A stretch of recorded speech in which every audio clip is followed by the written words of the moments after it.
Hello students आज आपका second chapter start करते हैं जिसका नेम है teeth and digestion. Teeth and digestion के बारे में पढ़ेंगे। आप अपनी बुक ओपन करिए और ध्यान से समझेंगे और ध्यान से बुक में देखेंगे। Teeth play an important role in our life. जो टीथ होते हैं वो प्ले करते हैं एक इम्पोर्टेंट रोल हमारी लाइफ में। They enable us to bite, tear and chew food. ये क्या करते हैं? बाइट करते हैं हमारे फूड को, टीयर करते हैं और च्यू करते हैं, चबाते हैं, काटते हैं और तोड़ते हैं। दिस मेक्स डाइजेशन ईजी, जिससे हमारा जो डाइजेशन है वो बहुत ईजिली होता है, बहुत आसानी से हो जाता है। They give proper shape to our face. They give proper shape यानी कि ये हमारे फेस को एक प्रॉपर शेप देता है। They help us to speak clearly. ये किस में मदद करता है? स्पीक क्लियरली यानी कि साफ बोलने से, स्पीक करने से। Clean and well kept teeth make our smile beautiful. Clean and well kept teeth make our smile beautiful. जो क्लीन, साफ एंड वेल केप्ट टीथ होते हैं, ठीक है, यानी कि जो अच्छी तरीके से हमारे टीथ होते हैं हमारे मुंह के अंदर, वो हमारी स्माइल को क्या करते हैं? बहुत ब्यूटीफुल बनाते हैं, बहुत सुंदर बनाते हैं। नेक्स्ट पैराग्राफ है टू सेट्स ऑफ टीथ। दो सेट्स टीथ के। राज बाइट्स एन एप्पल। राज क्या करता है? बाइट्स करता है एप्पल को। Suddenly he feels something funny in his mouth. तो उसे एक अलग सा फील होता है, अलग सी फीलिंग आती है फनी उसके माउथ के अंदर। One of his teeth falls out. वो देखता है कि उसका जो एक दांत है वो गिर गया, टूट गया। ही पिक्स इट अप, और उसने उसको पिक कर लिया, उठा लिया। He looks at his mouth in the mirror. अब उसने अपने मुंह को ओपन करके मिरर में देखा। There is an empty space. तो उसने देखा कि जो उसका जहाँ से दांत टूटा हुआ था वहाँ से स्पेस बन गया, यानी कि खाली जगह बन गई। His mother tells him that he will get a new tooth soon. उसकी मदर्स ने बोला कि यहाँ पर एक नया दांत जल्दी आ जाएगा। Humans gate two sets of teeth in their life time. Humans के पास दो सेट्स होते हैं टीथ के पूरी लाइफ टाइम में, यानी कि 2 बार दांत आते हैं। A newborn baby gets his first tooth. जो एक न्यूबॉर्न बेबी होता है उसके पास फर्स्ट टूथ होते हैं when he is about 6 month old, यानी कि जब तक वो 6 महीने का होता है तब तक उसका एक सेट आ गया होता है टीथ का। After that first tooth more teeth comes out. First tooth के बाद ज़्यादा टीथ, दांत आ जाते हैं, उसमें निकल जाते हैं बाहर। Most children have their first set of teeth by 3 years of age. कुछ बच्चों के जो दांत होते हैं फर्स्ट सेट ऑफ टीथ वो 3 साल में, 3 साल की एज में आते हैं। The first set of teeth is called the primary teeth. जो फर्स्ट सेट ऑफ टीथ होता है यानी कि जो शुरू में एक टीथ का सेट जो आता है उसको प्राइमरी टीथ बोलते हैं। बेबी टीथ या फिर मिल्क टीथ बोलते हैं, जो कि 20 होते हैं। यानी कि जो फर्स्ट सेट टीथ होता है उसमें कितने दांत होते हैं, कितने टीथ होते हैं? 20 होते हैं, जिनको हम मिल्क टीथ बोलते हैं, यानी कि जिनको हम दूध के दांत बोलते हैं। Between the ages of 6 and 12, यानी कि 6 और 12 के एज के बीच में, the milk teeth fall out one by one and new ones grow in their place. तो जब दूध के दांत होते हैं वो 1 बाय 1 टूटने शुरू हो जाते हैं, गिरने स्टार्ट हो जाते हैं, और वहाँ पर उनकी जगह पर दूसरे दांत आने शुरू हो जाते हैं। Slowly permanent teeth take the place of the primary teeth. Permanent teeth उनकी जगह ले लेते हैं, प्राइमरी टीथ की जगह ले लेते हैं, क्योंकि जो हमारा फर्स्ट सेट होता है टीथ का वो प्राइमरी टीथ होता है। तो जब वो सारे दूध के दांत टूट जाते हैं, मिल्क टीथ जो होते हैं वो टूट जाते हैं, तो उसके बाद क्या होता है? वहाँ पर परमानेंट टीथ आ जाते हैं, यानी कि दोबारा जो टीथ आते हैं उस जगह पर टूटने के बाद, तो उस सेट को परमानेंट टीथ का सेट बोलते हैं। There are 28 permanent teeth. तो परमानेंट टीथ में कितने दांत हैं? 28, और प्राइमरी टीथ में कितने थे? 20 थे, तो 8 एक्स्ट्रा हो गए परमानेंट टीथ में। By 13 year of age most children have a full set of permanent teeth.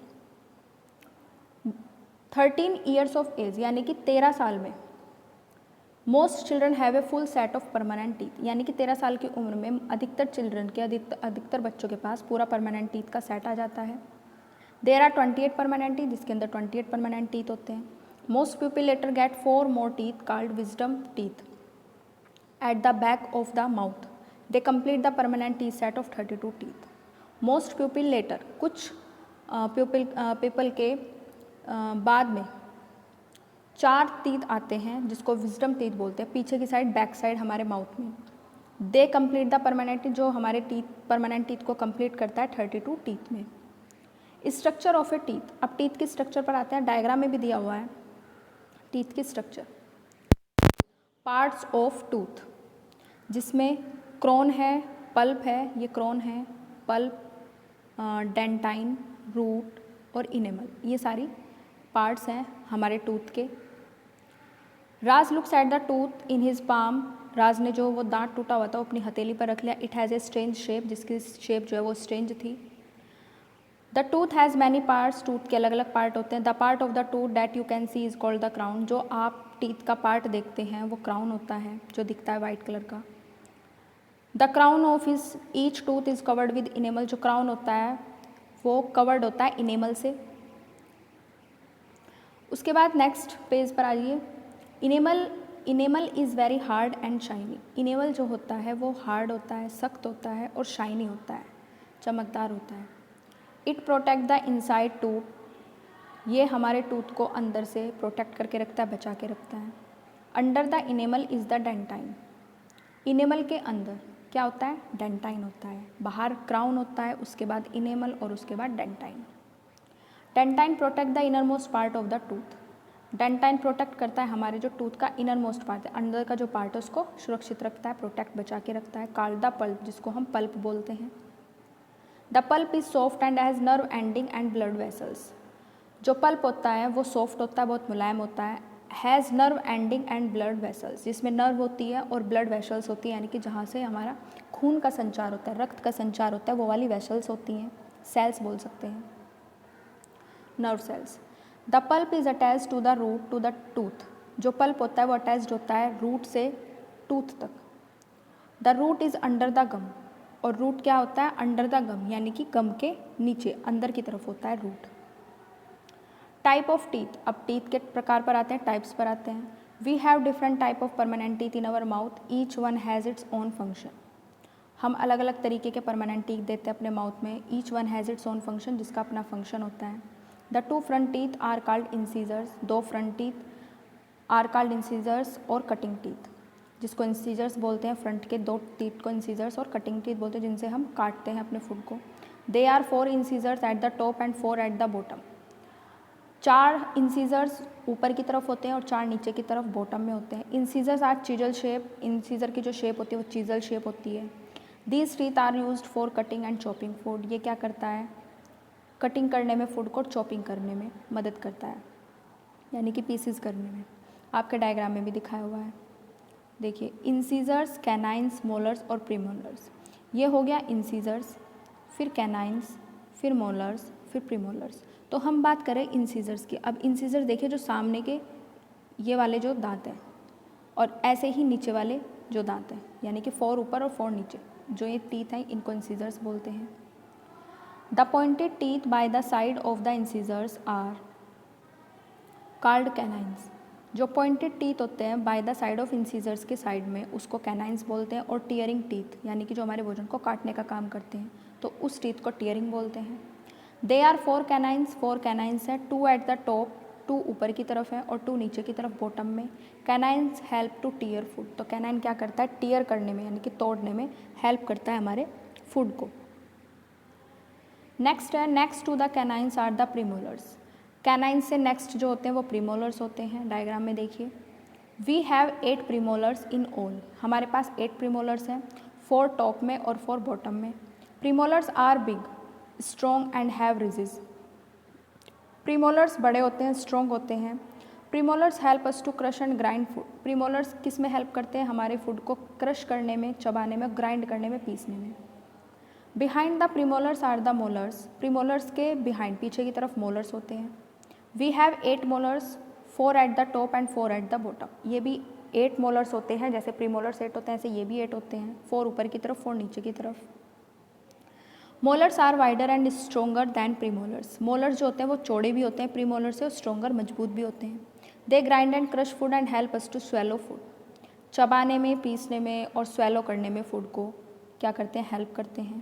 Premolars and molars are also grinding teeth, premolars और मोलर्स को ग्राइंडिंग टीथ भी बोला जाता है, क्योंकि हमारे फूड को ग्राइंड करते हैं, पीसते हैं, चबाते हैं। The wisdom teeth are at the back of the mouth, 1 in each corner, wisdom teeth जो होते हैं वो बैक में होते हैं, माउथ के जस्ट पीछे। ऑन इन ईच कॉर्नर, और वो दोनों मतलब ऊपर नीचे की कॉर्नर में होते हैं, बिल्कुल लास्ट में जो टीथ होते हैं वो विजडम टीथ बोले जाते हैं। उसके बाद आता है टूथ केयर। टूथ की कैसे हमें देखभाल करनी चाहिए। We should take special care of teeth in the following ways. हमें कैसे देखभाल करनी चाहिए, कैसे हमें स्पेशल केयर करनी चाहिए टीथ की, तो बहुत सारे तरीके हैं। देखिए, फर्स्ट है we should brush our teeth twice a day, यानी कि हमें ब्रश करना चाहिए 2 बार दिन में। We should massage the gums with our thumb and fingers, हमें अपने गम्स की थम से या फिर फिंगर से मसाज करनी चाहिए। We should not eat anything at night, और हमें रात के समय कुछ भी खाना नहीं चाहिए आफ्टर ब्रशिंग द टीथ, अगर हमने ब्रश कर लिया उसके बाद हमें खाना नहीं चाहिए। We must wash our teeth after every meal, और हमें अपने मुंह को, अपने टीथ को धो लेना चाहिए अच्छे से खाना खाने के बाद। We should exercise our gums by eating fibrous food. We should exercise, यानी कि हम एक्सरसाइज कर सकते हैं गम्स, हमारे गम्स की, बाय ईटिंग फाइब्रस फूड। अगर हम कोई फाइबर्स वाला फूड खा रहे हैं तो उससे हमारी जो गम्स होते हैं, टीथ जो होते हैं, उनकी एक्सरसाइज हो जाती है, कर लेनी चाहिए exercise. We should avoid eating very hot and very cold food, हमें अवॉइड करना चाहिए ज़्यादा हॉट, ज़्यादा गर्म खाने से परहेज़ करना चाहिए, और ज़्यादा ठंडा खाने से भी हमें परहेज़ करना चाहिए। If the teeth are not clean properly, अगर हमारे दांत अच्छे से साफ़ नहीं हैं, a bad smell comes from the mouth, और एक गंदी स्मेल आ रही है हमारे माउथ से। द टीथ बिकम वीक, तो हमारे जो दांत हैं वो कमज़ोर हो जाते हैं। An unclean tooth becomes yellow due to accumulation of tar. Unclean tooth becomes yellow, जो हमारे, वो टूथ जो हमारे साफ़ नहीं है, अनक्लीन है, वो येलो हो जाते हैं ड्यू टू एक्यूमुलेशन ऑफ तार। ड्यू टू एक्यूमुलेशन यानी कि तार की कमी की वजह से, यानी कि बोल सकते हैं कैल्शियम की कमी की वजह से जो हमारे दांत है वो येलो पड़ जाते हैं, हम उसकी सफाई नहीं कर पाते तो वो येलो पड़ जाते हैं। गम्स बिकम स्वेलोन, गम्स जो होते हैं वो स्वेलो हो जाते हैं। डिजीज टीथ कोज स्टमक ट्रबल, और ऐसी जो दांतों की बीमारियाँ होती हैं वो किसके कारण से होती है, हमारी स्टमक ट्रबल के कारण से, यानी कि हमारे अगर पेट खराब होता है तो हमें बहुत जल्दी टीथ में प्रॉब्लम होनी शुरू हो जाती है। A tooth may also fall, हमारे दांत गिरने शुरू हो जाते हैं। By brushing we remove all the tiny bits of food which are stuck between our teeth. Brush के द्वारा हम अपने दांतों में जितने भी छोटे छोटे पार्टिकल्स फंसे हुए होते हैं फूड के, उनको निकाल सकते हैं, टीथ से बाहर निकाल सकते हैं।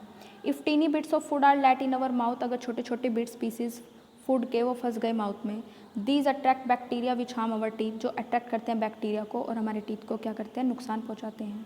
The bacteria in the food particles eat the enamel and causes holes called cavities in the teeth.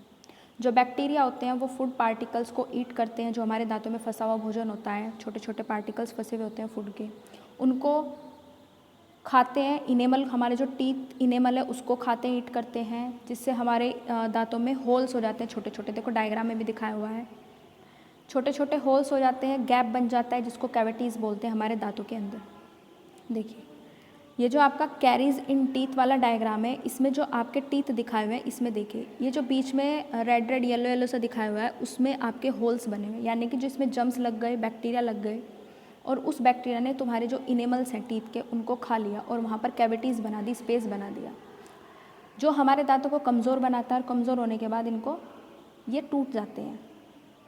We should also clean our tongue to keep our breath fresh. अगर हम अपनी टंग को साफ़ रखेंगे तो हमारी जो सांस होगी, ब्रेथ होगी, वो फ्रेश होगी, हमारे मुंह से बदबू नहीं आएगी। It is also important to visit a tooth expert, हमें इसके लिए टूथ एक्सपर्ट से मिलना चाहिए, द डेंटिस्ट से मिलना चाहिए। We can prevent problem by eating less sweet food and drinks. We can prevent problems by eating less sweet, हम इस प्रॉब्लम से बच सकते हैं अगर हम ज़्यादा मीठा भोजन ना खाएं और ज़्यादा ड्रिंक्स ना करें। Milk and milk product contain calcium which make our teeth strong. अगर हम मिल्क, दूध और दूध से बनी चीज़ों का इस्तेमाल करें तो हमारे जो टीथ होंगे वो स्ट्रॉन्ग होंगे। उसके बाद आता है digestion, digestion of food. Digestion of food की बात करें, फूड सेटिस्फायर अवर हंगर। फूड क्या करता है, हम अपने आप को, यानी कि हमको संतुष्ट करता है, हमारे हंगर को, यानी कि हमारी भूख को क्या करता है, संतुष्ट करता है, सेटिस्फाई करता है। The food that we eat is not directly use to provide energy. जो फूड होता है जो हम खाते हैं वो डायरेक्टली हमें प्रोवाइड नहीं करता energy. It is broken down into a simpler form. पहले वो टूटता है छोटे छोटे फॉर्म में, सिंपलर फॉर्म में। The process of breaking down of food into a simple form is called digestion. तो जो ये प्रोसेस होता है जिसमें हमारा फूड ब्रेक होता है छोटे छोटे पार्टिकल्स में, सिंपल फॉर्म में, उसी को ही क्या बोलते हैं, डाइजेशन बोलते हैं। Many different organs work together to digest the food. अलग अलग तरीके के जो ऑर्गन्स होते हैं उनका अलग अलग काम होता है, वर्क होता है, together to digest the food को यानी कि फूड को डाइजेस्ट करने में, फूड को पचाने में। The process of digestion begins the moment we put food into our mouth. Process start हो जाता है डाइजेशन का जैसे ही हम अपने मुंह के अंदर खाना रखते हैं। In the mouth food is chewed and moistened by saliva. जो फूड होता है उसको हम च्यू करते हैं एंड मोइस्चन्ड बाय सलाइवा, और सलाइवा जो होता है मुंह के अंदर का जो पानी होता है उसको सलाइवा बोलते हैं। वो क्या करता है, हेल्प करता है। The saliva produced by the salivary glands. जो सलाइवरी ग्लैंड्स होती है हमारे बॉडी के अंदर, वो क्या करती है, सलाइवा प्रोड्यूस करती है माउथ के अंदर, ब्रेक्स डाउन द फूड, जो हमारे फूड को तोड़ने में मदद करती है। यानी कि हमारे मुंह के अंदर जो पानी होता है वो हमारे फूड को तोड़ने में, ब्रेक डाउन करने में हेल्प करता है। Then we swallow the food, और इसीलिए हम फूड को नीचे की तरफ स्वेलो कर सकते हैं, ठीक है, नीचे की तरफ लेके जा सकते हैं। What happen to the food after we swallow it, और फूड को स्वेलो होने के बाद क्या होता है, फूड का जब नीचे की तरफ चला, गले से नीचे की तरफ उतर जाता है हमारा खाना, हम पीछे की तरफ ले जाते हैं उसको, तो क्या होता है, the food travel down the food pipe. Food travel करता है नीचे की तरफ फूड पाइप के अंदर, जिसको ओसोफेगस बोलते हैं, एंड रीचेज द स्टमक, और हमारे स्टमक तक वो पहुंच जाता है। The stomach is a J shaped hollow. जो हमारा स्टमक होता है वो जे शेप्ड होता है, जिसकी शेप जे की तरह होती है। मस्कुलर बैग होता है जिसके अंदर। It breaks down the food into a liquid mixture. जो ब्रेक डाउन करता है, तोड़ता है हमारे खाने को लिक्विड मिक्सचर में, and passes the mixture to the small intestine. और वो क्या करता है, उस मिक्सचर को पास करता है स्मॉल इंटेस्टाइन तक। The small intestine is actually a long tube. जो स्मॉल इंटेस्टाइन एक्चुअली में वो एक लंबी ट्यूब होती है, that is around 20 feet long, लगभग 22 फीट की एक ट्यूब होती है, जिसमें हमारा खाना लिक्विड बनने के बाद उसमें चला जाता है। The digestive juices secreted by the small intestine. जो डाइजेस्टिव जूसेस होते हैं, यानी कि वो जूसेस जो डाइजेस्ट करने में हेल्प करते हैं हमारे खाने को, सीक्रेट होते रहते हैं स्मॉल इंटेस्टाइन में। The pancreas, the liver and the gall bladder further break down the food.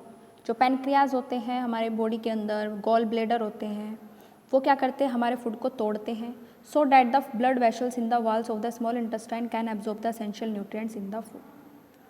तो जो हमारी बॉडी के अंदर ब्लड वेसल्स होती हैं, ब्लड वेसल्स की जो वाल्स होती हैं स्मॉल इंटेस्टाइन में, वो एब्जॉर्व करती हैं न्यूट्रिएंट्स, एसेंशियल न्यूट्रिएंट्स, जो हमने खाना खाया उससे जितना भी एसेंशियल न्यूट्रिएंट्स है, जो ज़रूरत है न्यूट्रिएंट्स की, उसको क्या करती हैं, फूड के अंदर से एब्जॉर्व करती हैं स्मॉल इंटेस्टाइन। आफ्टर डैट, उसके बाद, the left over waste food enters the large intestine. Small intestine में वो खाना जाता है जो जिससे हमें न्यूट्रिएंट्स मिलते हैं, जिससे हमें एसेंशियल न्यूट्रिएंट्स, जिस न्यूट्रिएंट्स की ज़रूरत होती है वो मिलते हैं, वो एब्जॉर्व करते हैं, वो स्मॉल इंटेस्टाइन में होता है उसका वर्क। और लार्ज इंटेस्टाइन में जो हमारा खाना वेस्ट हो चुका, यानी कि जो हमारा खाना वेस्ट है, वो लार्ज इंटेस्टाइन में जाता है, absorb the water from the undigested food. और वो फूड जो हमारा पचा नहीं है, अनडाइजेस्ट हुआ है, वहाँ से वाटर को एब्जॉर्ब करता है। The semi solid waste food is excreted through the anus. और जितना भी ये सेमी सॉलिड वेस्ट फूड है वो एक्सक्रीट होता है, बाहर निकलता है एनस के थ्रू।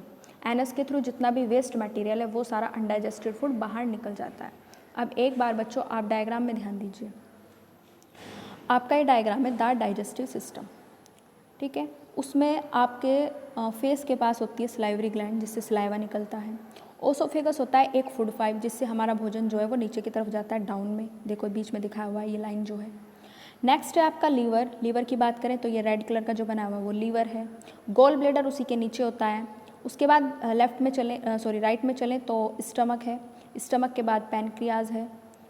उसके बाद गॉल ब्लैडर के बाद आते हैं स्मॉल इंटेस्टाइन है। स्मॉल इंटेस्टाइन 22 फीट लॉन्ग बताई हुई है, अभी बताया आपको। तो ये इतनी लंबी होती है जिसके अंदर बहुत सारे न्यूट्रिशंस, फूड न्यूट्रिशंस वैल्यू, ये सब चीज़ें पूरी जाती है, जो हमारे बॉडी को मिलता है, जिससे हम एनर्जी वगैरह, न्यूट्रिशंस, प्रोटीन्स, विटामिन, ये सब चीज़ें अब्जॉर्व करके हमारी बॉडी के अंदर जिनकी यूज़ होता है, जिनकी ज़रूरत होती है, नीड होती है। लार्ज इंटेस्टाइन में जो हमारा फूड वेस्ट हो गया, ठीक है, तो वो जाता है जिससे हम, और ये एनस है, एनस के थ्रू जो हमारा अनडाइजेस्टेड फूड है, लार्ज इंटेस्टाइन वहाँ से भी वाटर एब्जॉर्व करने के बाद जो बिल्कुल बेकार भोजन है, ठीक है, जो वेस्ट है बिल्कुल, जो हमारी बॉडी के लायक नहीं है, उसको एनस के थ्रू बाहर निकाल देती है। तो ये हमारी बॉडी का वर्क होता है। बच्चों आपका ये चैप्टर कंप्लीट हो गया। बहुत अच्छे से सभी बच्चे ध्यान से इस चैप्टर को समझेंगे, अपनी बुक ओपन करके रखेंगे और बहुत ध्यान से सुनेंगे। Thank you, have a nice day.